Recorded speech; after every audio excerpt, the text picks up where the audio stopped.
I don't, if there's any of you who are pilots or ever flown or anything like that, we always hear about in airplanes, we always hear about the altimeter, altitude meter, and all these different things, these different gauges. But I had never heard of a plane having an attitude meter.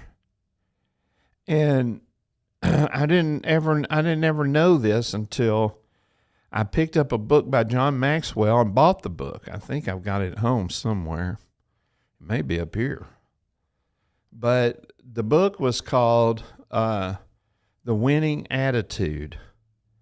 And he goes into some detail about this, and he talks about the airplane and how the airplane not just has an altimeter and that tells you your height and that sort of thing and all the stuff about wind and weather and fuel and all that, but every plane has an attitude meter.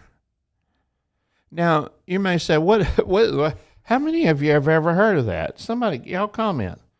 Somebody comment if you've heard of that. Have you heard of an attitude meter?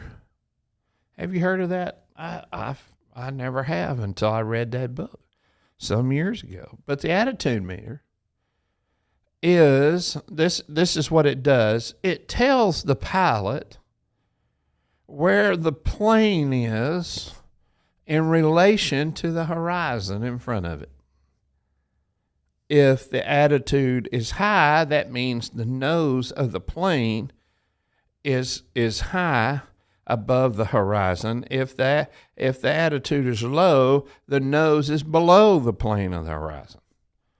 And so the deal is keep the attitude where it's supposed to be for your flight plan.